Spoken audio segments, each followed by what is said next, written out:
Се зголеми бројот на војници заразени со шуга. Кај четворица е откриена болеста. Сите се во добра состојба се на домашно лекување, велат од воено-медицинскиот центар, откако кон крајот на минатата недела беа пријавени случаи на шуга во касарната во Велес. До сега има четворица. Во изолација нема, сите четворица се пратени на домашно лекување. Другите се наоѓаат во единицата и се добри без симптоми.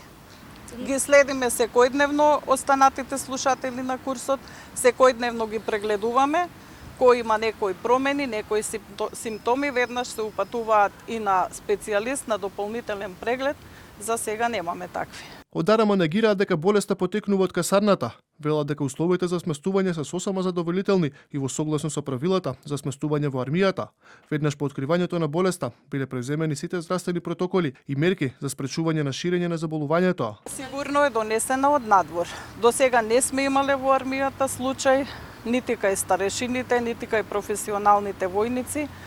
Тоа е сигурно внесено од надвор. Професионални војници од касарната, кои сакаат да останат анонимни, за телевизија 24 изјавија дека условите за хигиена во касарната се несоодветни, без топла вода и со дотраена постелнина. Од АРМ негираат дека нема топла вода за војниците, туку дека станува збор за војнички услови, каде има посебен ред и посебен план и доколку се почитува тоа, нема никакви проблеми.